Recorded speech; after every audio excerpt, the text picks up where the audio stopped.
Өнөөдрийн мэндийг хүргэе. За өнөөдрийнхөө хичээлээр хэдүүлээ.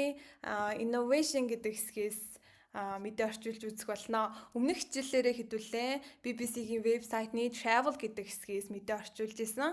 За энэ удаад болохоор innovation гэдэг хэсгээс мэдээ орчуулж үзье.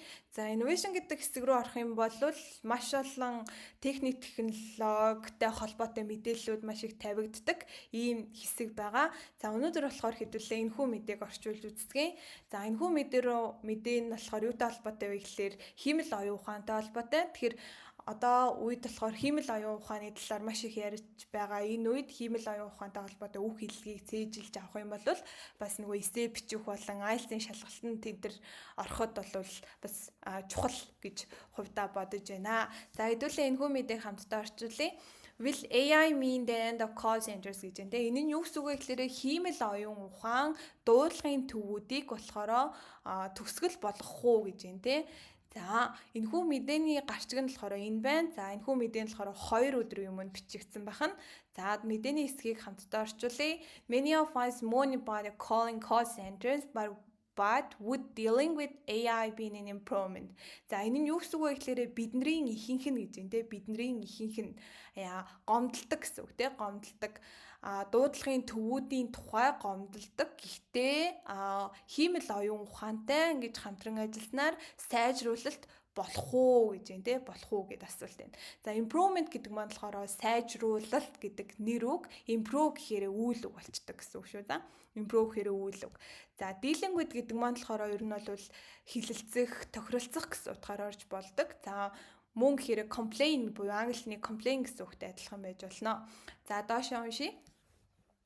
Ask ChatGPT whether AI will replace humans in the customer service industry, and it will offer a diplomatic answer and summary of which is they will work side by side.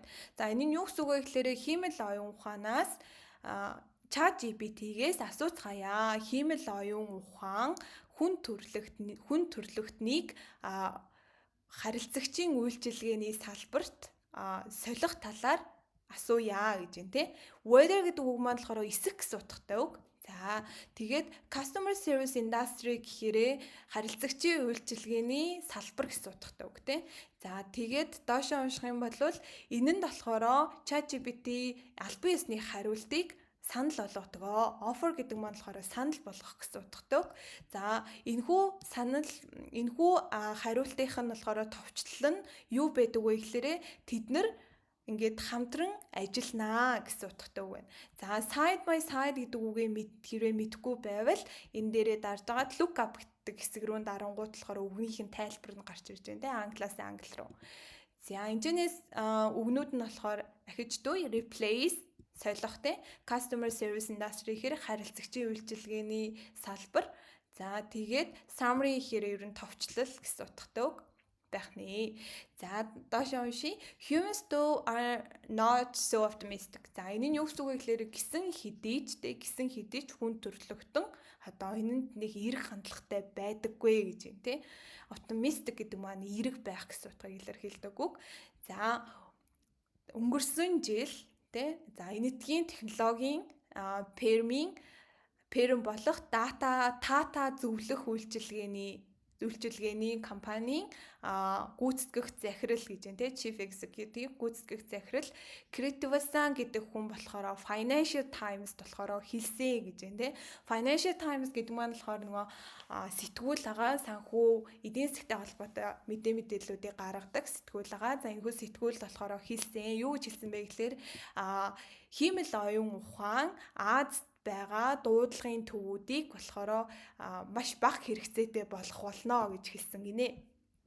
За minimal need гэдэг маань болохоор ер нь бол маш бага шаардлага гэсэн утгыг илэрхийлнэ. За тэгээд Mason гэдэг маань болохоор тун удахгүй гэсэн утгатай үг байна.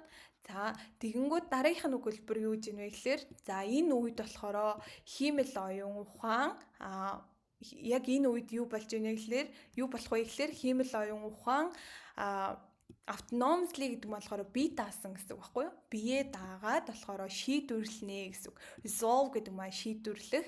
За юу шийдвэрлэх вэ гэхээр харилцагчийн үйлчилгээний харилцагчийн үйлчилгээний асуудлуудын 80%-ийг бие дааж шийдвэрлэх болно. 2029 он гэхэд үүнийг нь болохоор бизнес технологийн судалгааны ферм болох Gartner болохоор урьдчилан таамаглаж байна гэсэн үг. Predicts гэдэг маань болохоор урьдчилан таамаглах гэсэн утгатай үг байна. Энэчнээс болохоор хэдүүлээ ийм үгнүүдийг түүж авч болно. Тэгэхээр маш олон мэдээллүүдийг унших тусам ингээд техник технологи ч юм уу өөрийнхөө дуртай мэдээллүүдийг унших тусам айгүй үгийн баялаг сайжраа явдаг байгаа. Тэгэхээр та бүхэн бас innovation гэдэг хэсэг рүү ороод энэ хэсгийг бас унших гэж үзээрэй. Тэгээд хэдүүлээ бас цөөхөн хэмжээний үг бас тээжлсэн байх гэж найдаж байна. Тэгээд дараагийн хичээлээр бас өөр салбарын мэдээллүүдийг оруулах учраас хичээлээ бас сайн үзцгээгээрэй гэж хүсье. Тэгээд дараагийн хичээлээр уулзлаа. Түр баяртай.